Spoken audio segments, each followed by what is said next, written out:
views expressed on this program are those of the hosts, guests, and callers, and are not necessarily those of this station, its management, or other advertisers. You're listening to Transformation Talk Radio.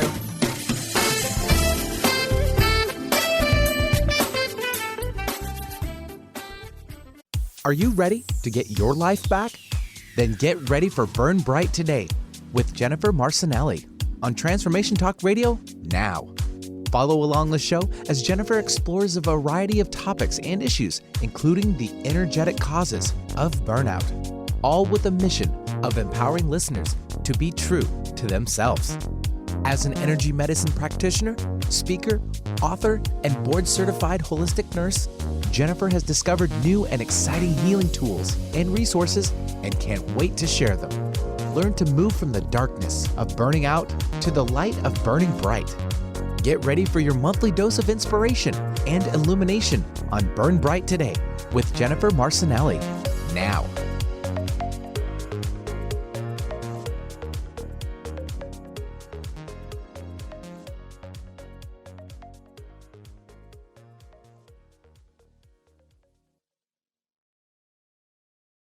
Is right. Hey, I'm Dr. Pat, and I'm here with Jennifer for a good reason, because look, she and I both have a very similar experience, and this is the deal for the show today. And I got to tell you, we're going to talk about a lot of things, but divorcing a narcissist is a journey that you can hardly describe what that's like. I mean, we're going to try to do our best today, from gaslighting to burning bright. We are going to do our darndest today to try to explain this. Now, Jennifer, look, let's talk about this for a minute from your perspective. Mm-hmm. You know, from what you've created in the world, right? Burn Bright Today. And let's talk about that to set the stage, because we are going to talk about narcissistic personality disorder. Not like the term that people throw around in our pop culture. That's not it. But we are going to talk about that. The most important part of this is the goal that whatever we go through with that, people can burn bright today. Isn't that what your work is about? That is, and thank you so very much. That is exactly what the core of my work is about, because this is the life that I've lived. We've talked a lot about burnout. And we've talked a lot about the different aspects of it. And right now I'm doing so much work in relationships. I'm discovering that there is actually a phenomena going on. And I'm working to get my fingers on the pulse of this phenomena of what's going on.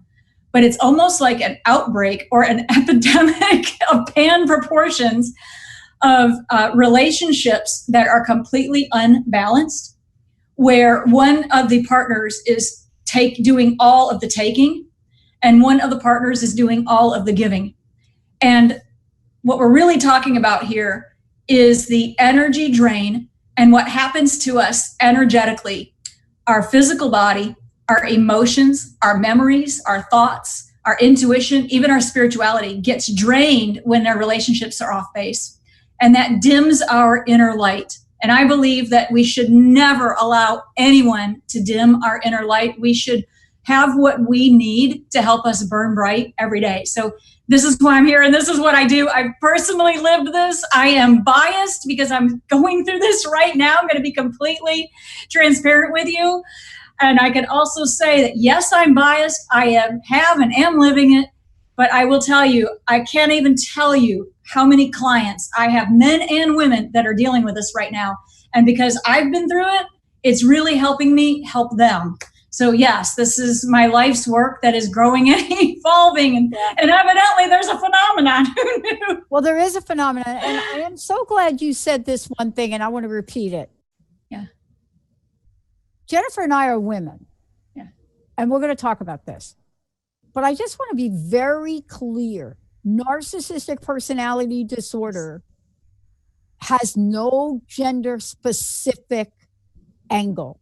Correct. Meaning women can be affected by it and men can be affected by it.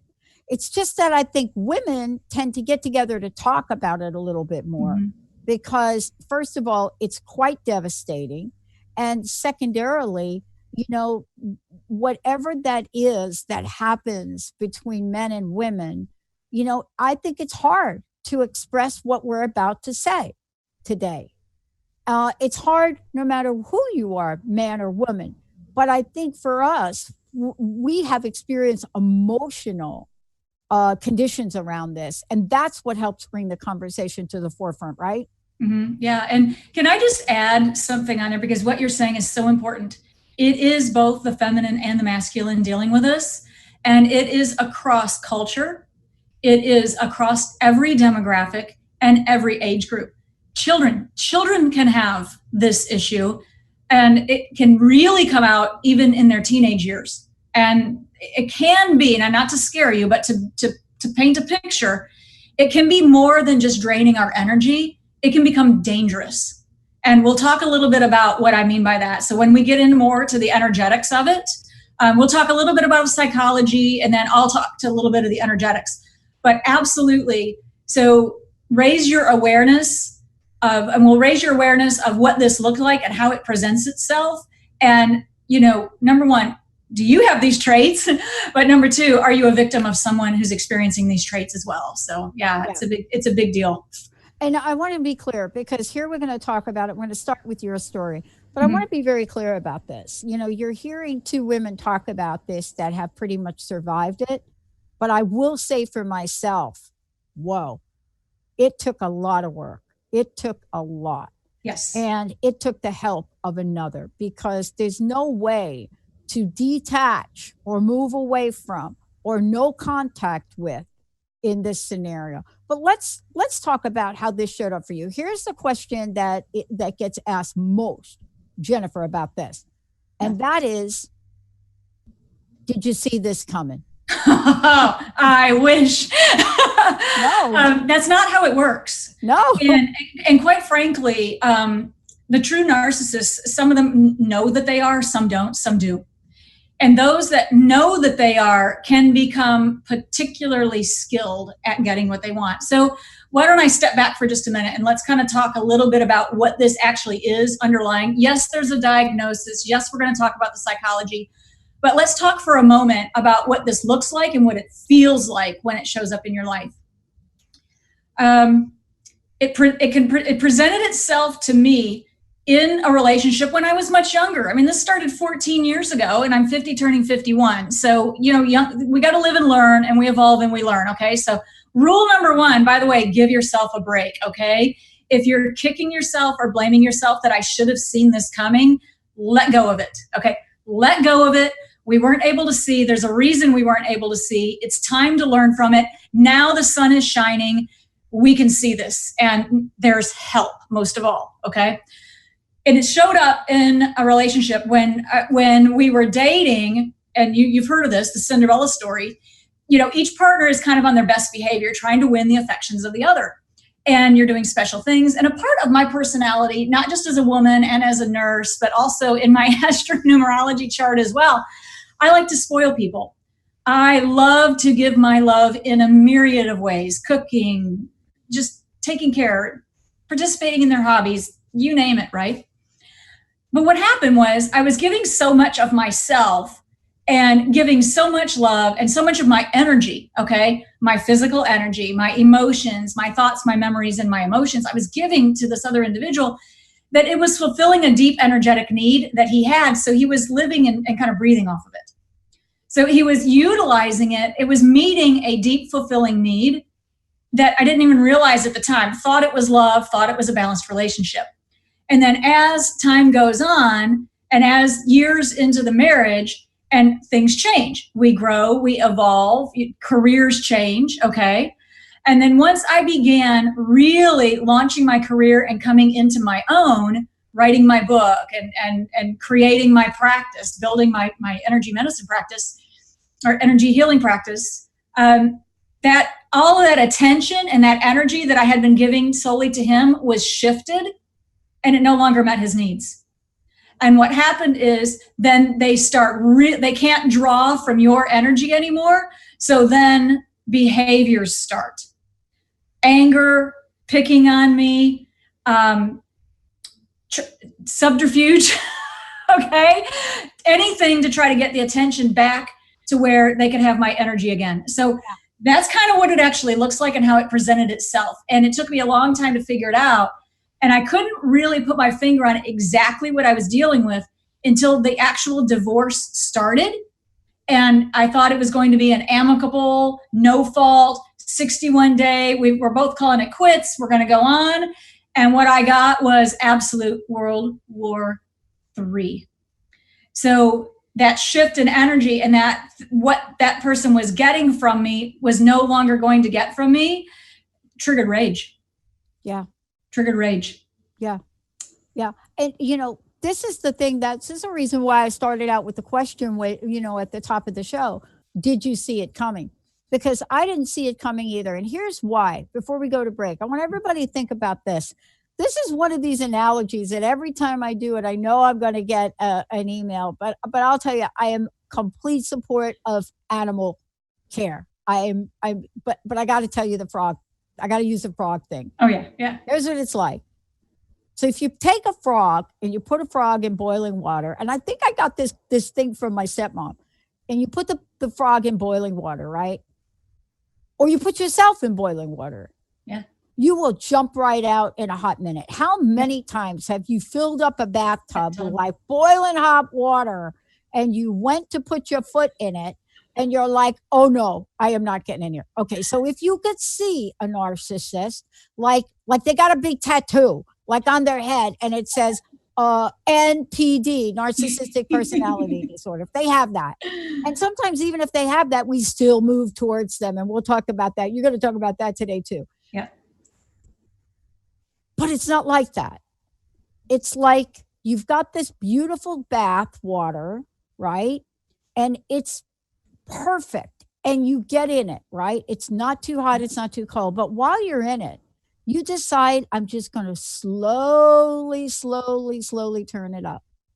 And what happens, especially in the case of the frog, if you put a frog in cold water and you slowly turn up the heat, the frog doesn't know it's boiling. Yeah. That's what narcissistic personality disorder and being in relationship, that's what that does. When we come back, we're going to talk about exactly what this is. And by the way, we are not talking about the term that gets thrown around, narcissism. Right. We'll talk about the difference between the two, because that's a term we throw around to represent somebody that's self-centered.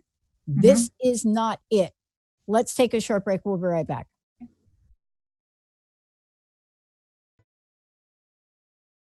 Back, everyone. Welcome back. And, by the way, for those of you out there, if you really have a sense of what we're talking about when we talk about narcissistic personality disorder, meaning you're involved or you know what it's like to be involved with a narcissist, please feel free to call in, give us a call.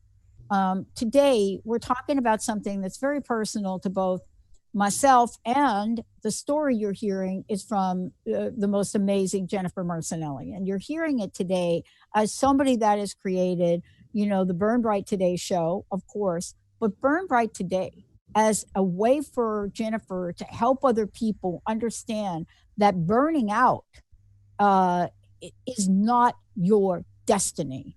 And burning out sometimes, too, is kind of like what we're talking about here. When you're involved with the narcissist, the thing about all of this, they end up at the same place, right, Jennifer? Mm-hmm. They end up at the place where you are totally drained. Yes. Totally drained. We're talking about from gaslighting to burning bright. And we're going to talk about what gaslighting is. But let's just dive into this narcissism thing for a minute.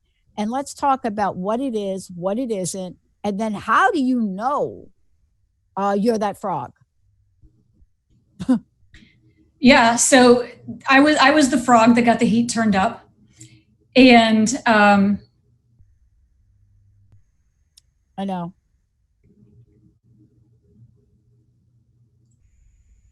I'm pretty smart. I know. And I couldn't see it.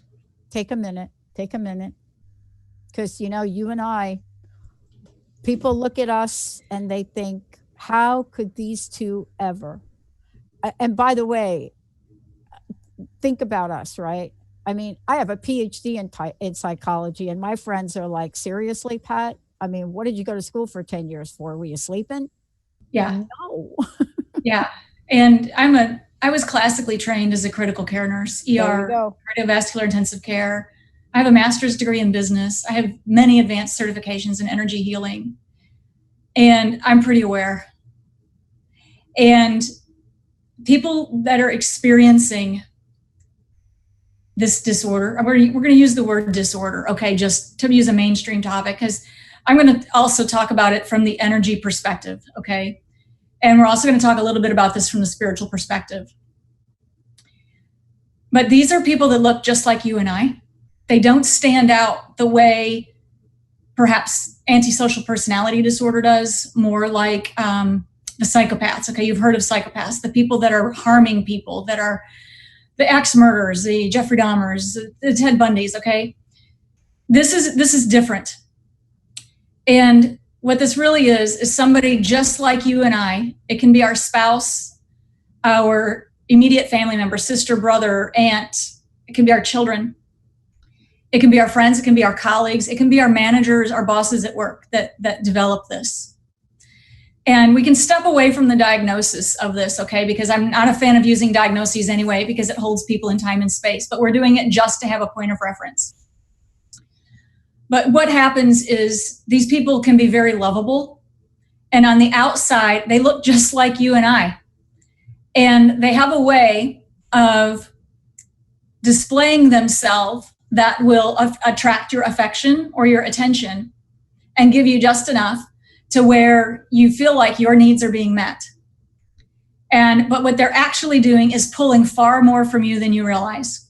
So at the beginning, because you're getting something back or out of this relationship, you're okay. And you've got a lot of biochemistry flowing on. I mean, you may be let's just say, if it's an intimate partnership, the intimacy may be working pretty well. It may be supplying you with some energetic needs, right?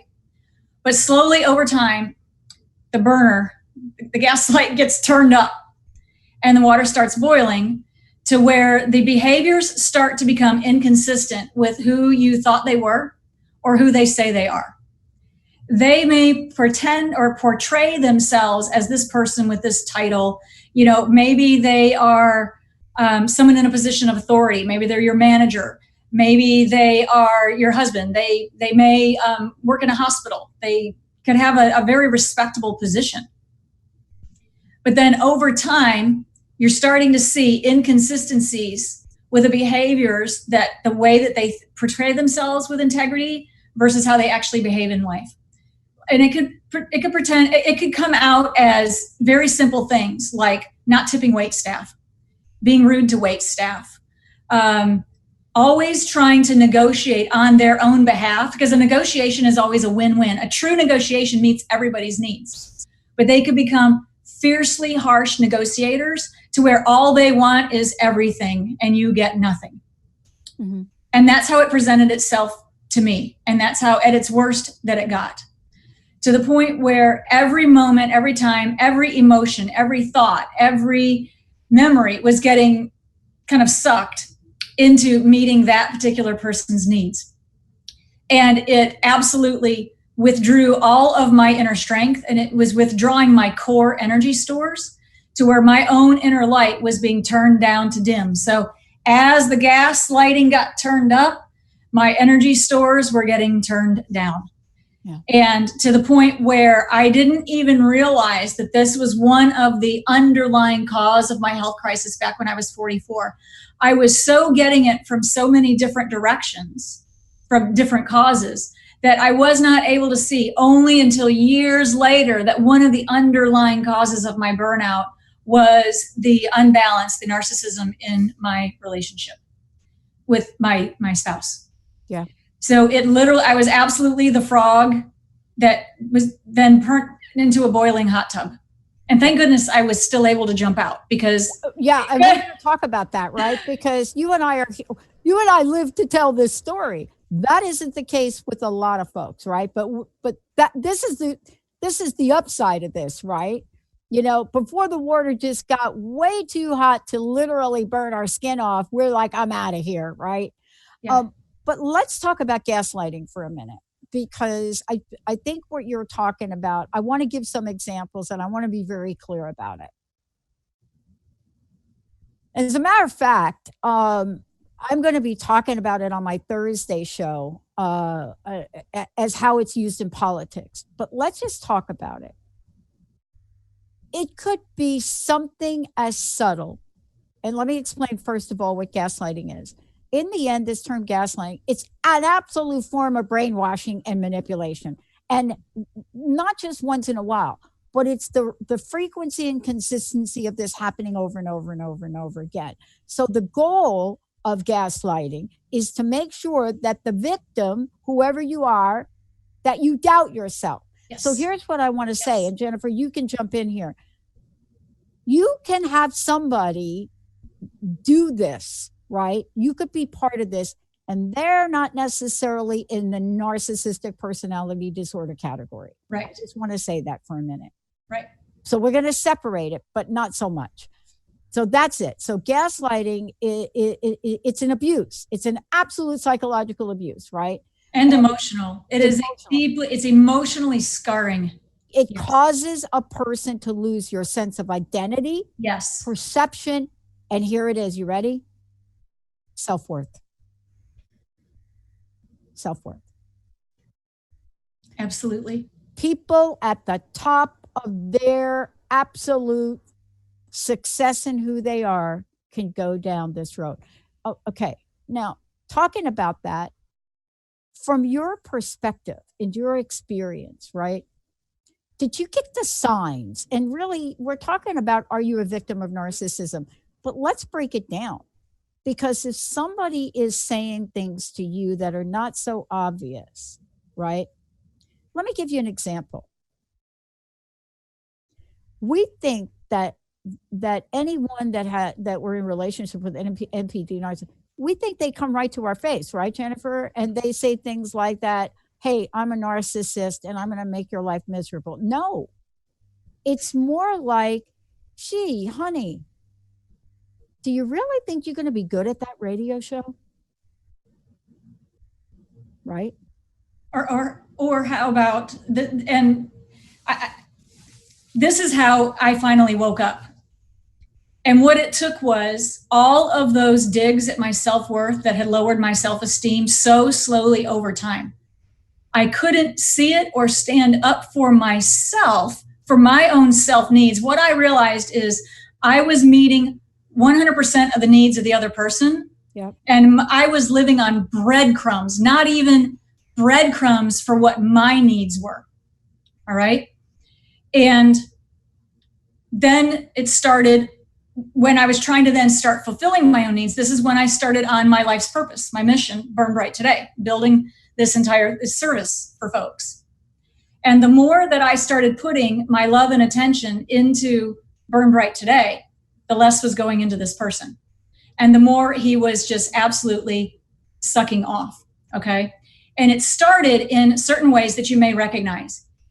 Anger started very slowly and insidiously. And you're exactly right.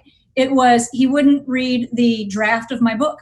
He would take no interest in my book or my draft. There was no encouragement. And as a matter of fact, he had set out to instill fear that I would never be successful, that nobody makes money off of a book, that it had to be money in the book, right? That nobody was going to read it. You know, what are you even talking about? He even got into and took digs at the content. And this is truth as I know it, that I've lived it. So no support. And I later discovered just how much subterfuge was involved. So whatever that special project or that hobby is, or whatever it is that you do that you love, that could be getting attacked. So take a look at that. Are you experiencing something that you love being attacked? And then it started in even other ways. I love to garden. I love to plant flowers. So every summer I would spend lots of money to buy beautiful flowers, had it all arranged. I would spend hours on a weekend getting my little flower garden arranged. And then I traveled for a living. So I would go out of town and then ask him, hey, make sure that zone 1 on the sprinkler system goes off every day. I live in Houston. It's three digits down here. Yeah. Flowers have to be watered every day. Okay. He would purposefully not turn on the sprinkler system, and they would purposefully die and wither.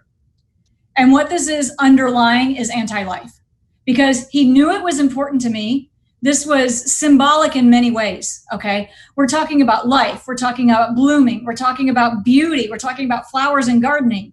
And he made sure that the water system was not turned on in my absence so that they would burn up. This was not a mistake. It was not an oversight. It happened 4 years in a row until I finally figured out that this is what was actually going on. And I stopped for years planting my garden. I stopped planting flowers, something that was so deeply important to me to have my flowers to look at, because I knew that he would kill them. He would absolutely make sure that they were starved for nutrient. And that's one of the ways that it stood up. And that still didn't get me.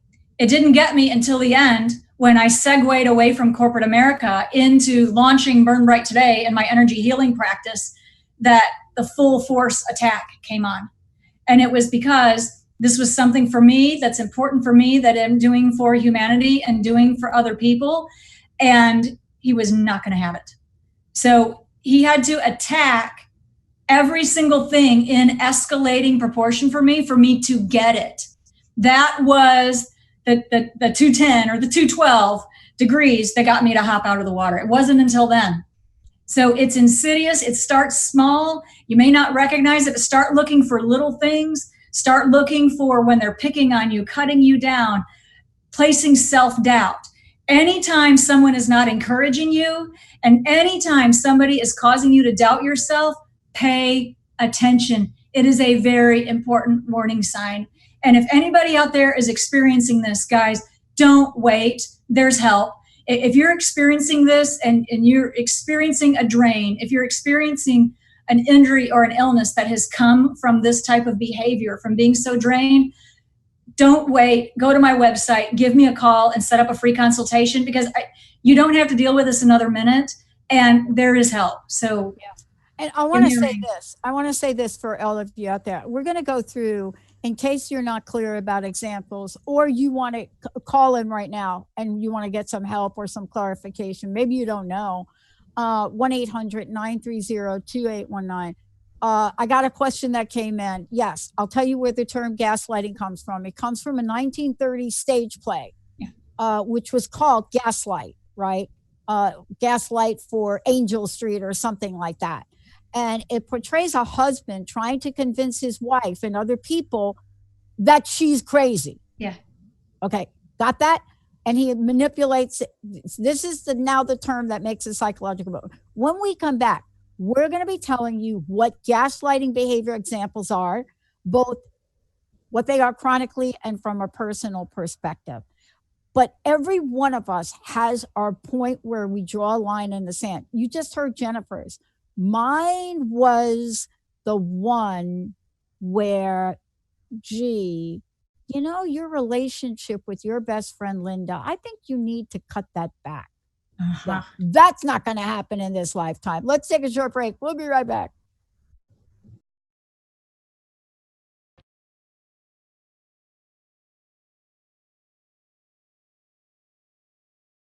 Hey everybody, welcome back. Welcome back. You know, you're listening to the Burn Bright Today show with Jennifer Marcenelle and me, Dr. Pat. This is about what it means to divorce a narcissist today show.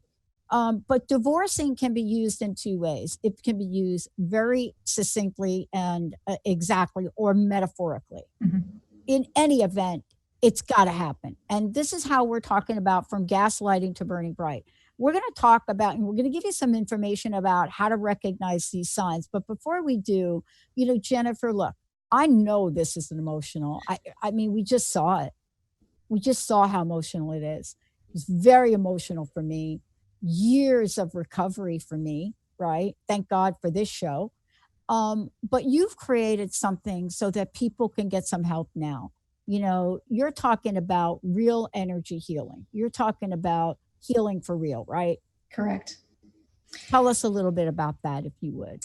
Yes. So you are right. It is incredibly emotional. And bearing in mind that those of us that this have happened to, these can be people that we loved. Oh, We loved deeply.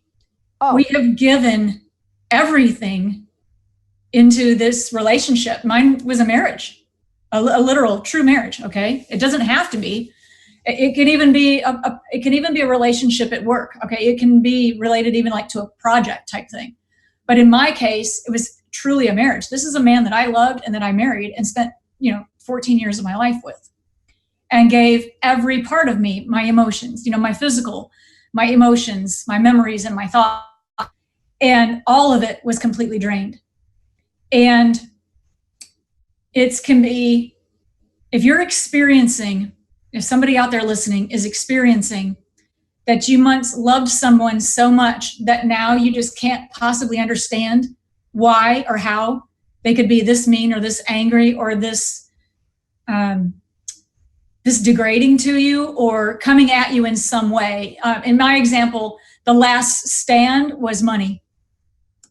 He had already gotten all the emotions, thoughts, memories, and emotions. He already had all of me. The last thing that he then wanted was money. So if you're experiencing this, reach out. I have a program to help it. It's called Heal for Real, and it's customized to every single person.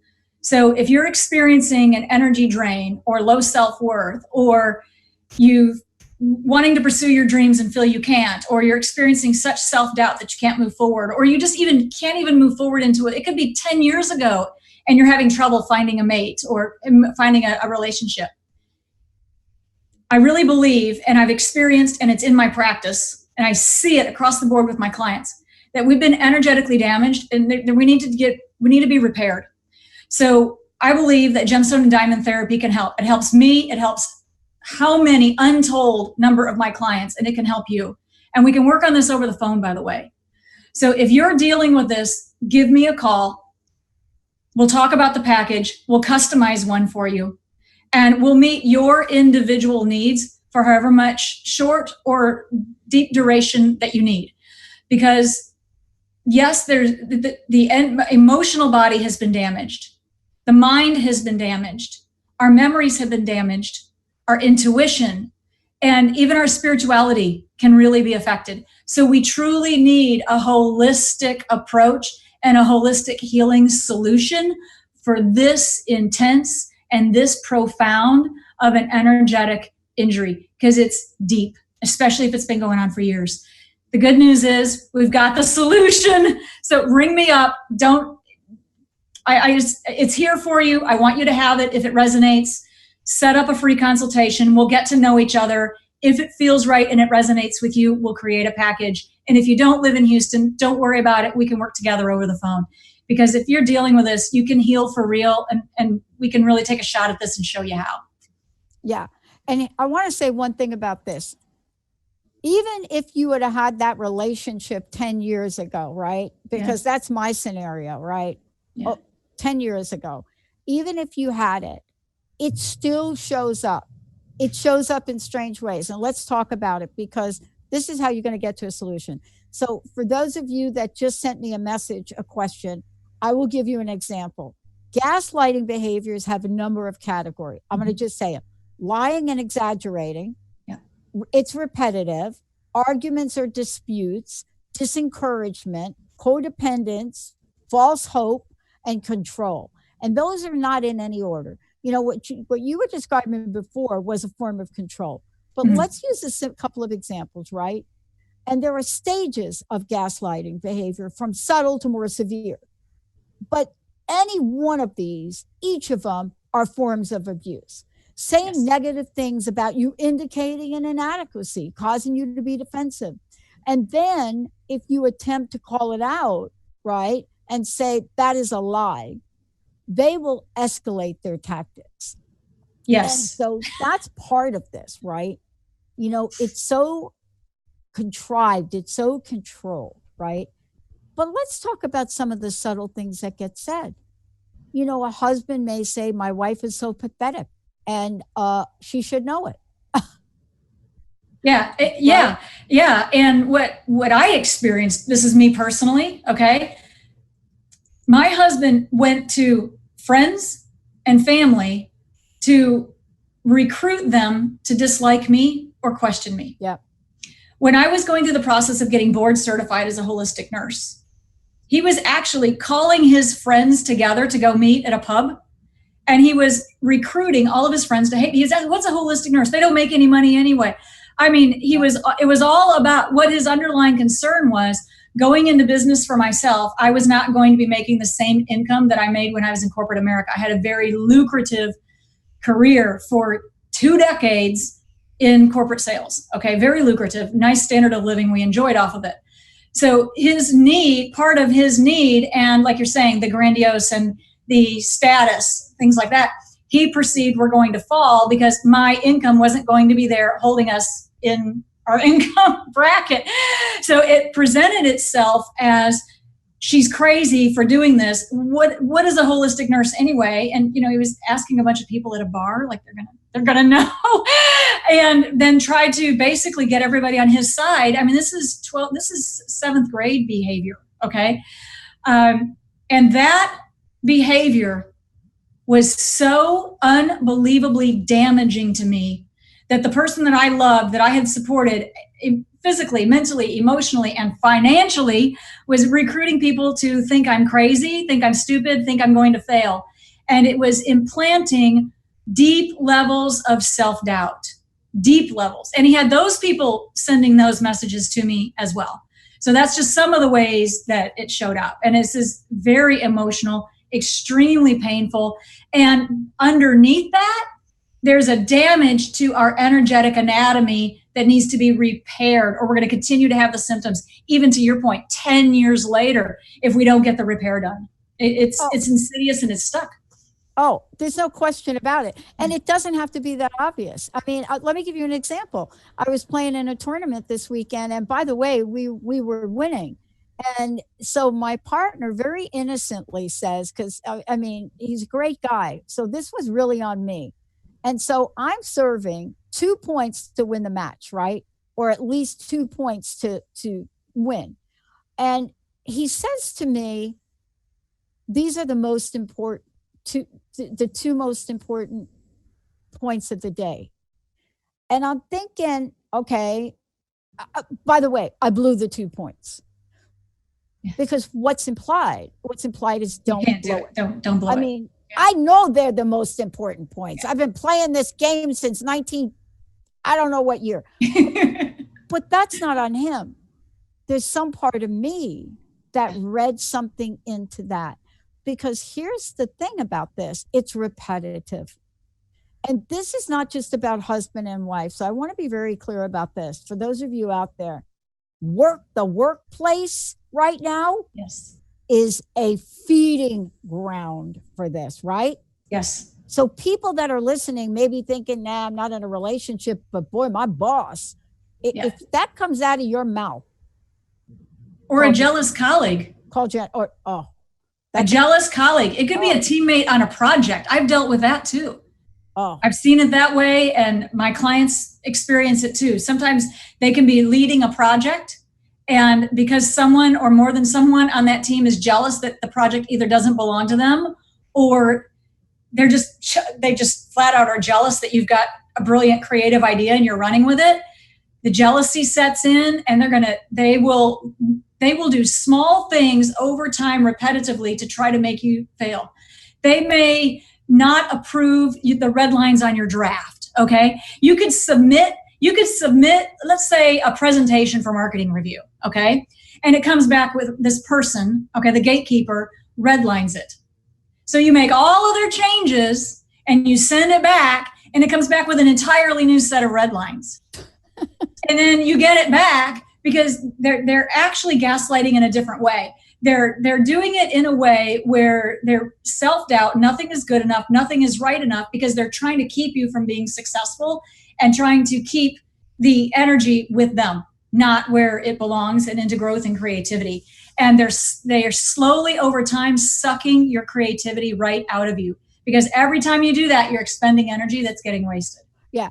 Gaslight will wear you down. Let's just be Yes. really clear. It's like a tire. It's just going to wear you down, right?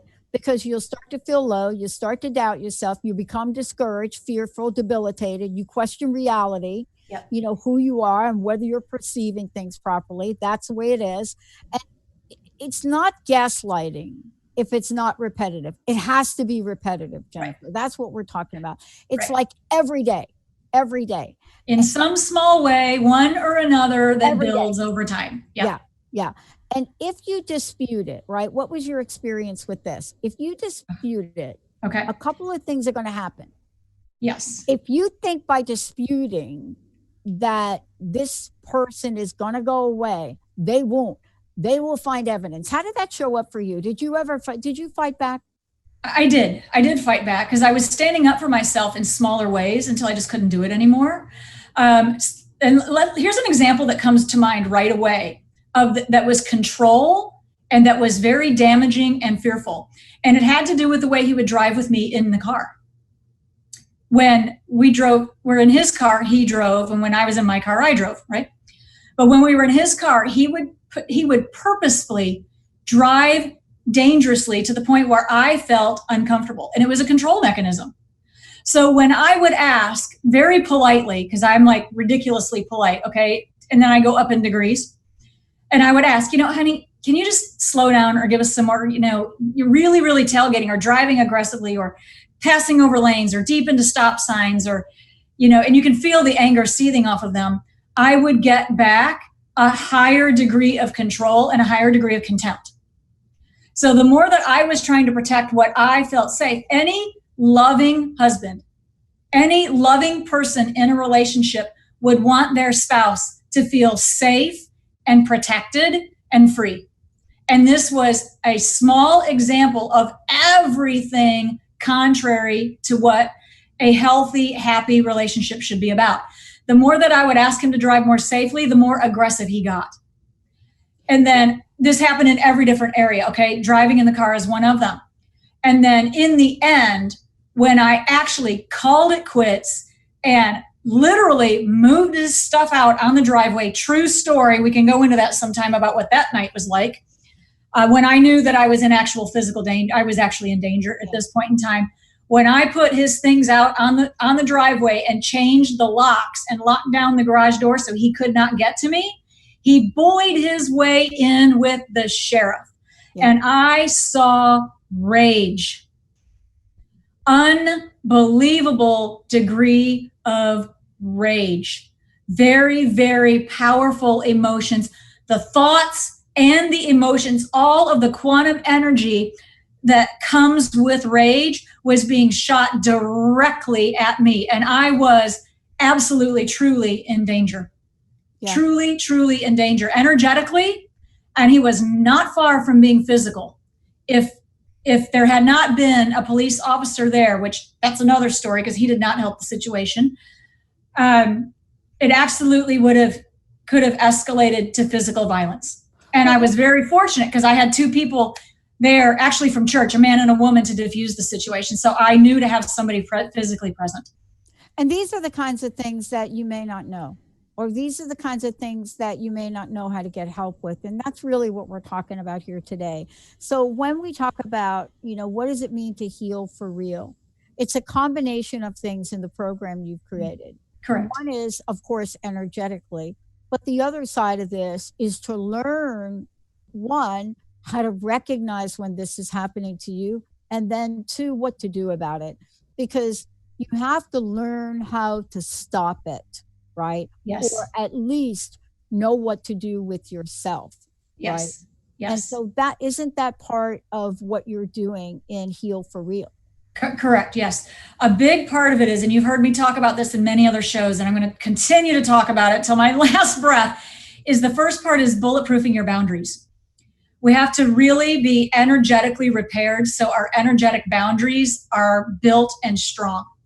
And when our boundaries are nice and strong, many things happen. One of which is we're able to discern much earlier when the symptoms are small. When these behaviors are, when we start first noticing that sense of entitlement, that they're owed everything, without having to pay for it, without fair exchange. Okay. The person who receives or calls up and asks for something to be done for them or manipulates somebody to do something for them without a fair exchange for the other person. The small symptoms, you can pick up on them small and you can adjust yourself and make changes so that you don't take bigger hits. Then over time, you get better and better at catching it while it's small. Because if we're not healed and we're damaged, that's one of the things that first gets done, is we lose our ability to correctly discern. And now remember, some of these people are very skilled manipulators. They are very, very good at getting past our abilities to think, hear, and see, and our abilities to rationalize what's good for us and what isn't. And that's a big part of what Heal for Real does, and it's why it takes place over time. First of all, there's different areas. We have to go through the physical, the emotional, the memories. We have to go through the mental body. We have to go through the mind. We have to go through the intuition and really get all of that cleaned out, cleared out, and healed. And then we've got to work with some coaching to basically help you understand what you're really seeing and what you can do about it early, before it escalates to the point where he's a raging bull knocking down your front door with the sheriff. Yeah. Yeah. Part of this too is it really does get to the point where when Jennifer and I talk about this, we also want to point out that not only have we survived it, but we're thriving in our lives. And we do have times and points of time where we may step back a step or a half a step or a quarter of a step. But the difference is, in when you talk about Heal for Real, the difference is that step back lasts for a nanosecond and it used to last for a year. Oh, yeah. Right? Right. And that's the kind of difference we're talking about. We're not saying that you're not going to reflect upon the past or you're not going to be maybe drawn to think it gets better, because one of the things that gaslighting does, a gaslighter will give you a false sense of hope. So in between this craziness of abuse, they will treat you with superficial kindness and remorse from time to time. They'll give you a false sense of hope in the relationship. And this happens in the workplace. You know, you'll be thinking, wait a minute, my boss just gave me a day off, or my boss just did this. You know, you might just start to think that things aren't so bad and believe that things could get better. This is the dance, isn't it, Jennifer? Yes. And it's like living off of the breadcrumbs that they're throwing you. Yeah. And this went on for years. Yeah. So, and because of my own personal beliefs, and I just I thought I would be married forever. I thought I was marrying the love of my life. I thought I would be married forever. I thought the last company I worked at, I would retire from. Yeah. And that's just not that way anymore. All of this has changed. There's other things going on too, but all of this has changed. But you're right. Whether it was in my marriage, where he would give me just enough, just barely enough to keep me going, where I didn't walk out years ago when I should have, to keep you going just a little bit longer, because they're still benefiting. As long as they're benefiting, they're going to hang out. Right? That's right. But I also saw it in the workplace when I was leading a project. Senior leadership would make just enough promises to gave me just enough false hope that I would have the resources, that this would be long-term approved, that my team would be secure, that we were really going to be able to go out and do these things. But that's not what they were at. The behaviors did not match over time the promises that were made, and that's what they're actually looking for. So if behaviors don't match and you're on a breadcrumb diet, give me a call. Phone number. What a great show. Thank you for today. Let's make sure people have information to contact you. Boy, this hour went really quickly. Go ahead. Yeah, please visit my website, burnbrighttoday.com. Log on, pop me an email. My 1-800 number's on there. Set up a free consultation. Let's get to know each other. Let's talk about this, and let's help you heal for real, because don't ever let anyone dim your light. Don't let it happen. We're all here to burn bright, and I'm here to help you. Wow. Thank you so much. And, thank you for sharing this story, because, it's not an easy one to share. It's an emotional one. And to come out and share it so that we can help others, that's so honoring of you, Jennifer. So thank you so much for doing that. Thank you. Thank you for doing it. I want to thank all of you for tuning us in and turning us on. I just want to make sure you all know that, go to the website, burnbrighttoday.com. Please go ahead and do that. Lots of information about the work that Jennifer's doing, that and much more. Send her an email, anything you need to do to get a hold of her. And remember, you're not alone in this. Thank you all. We'll see you next time. Thank you for listening to Burn Bright Today with Jennifer Marcenelle on TransformationTalkRadio.com. Be sure to tune in each month for your monthly dose of inspiration and illumination. As a board-certified holistic nurse and energy medicine practitioner with years of wisdom and experience, Jennifer has dedicated her life to solving the problem of burnout and helping others to take a stand for their health. Your first step to taking your life back is Burn Bright Today with Jennifer Marcenelle. For more information about Jennifer Marcenelle and her work, including her new upcoming book, visit her website at burnbrighttoday.com.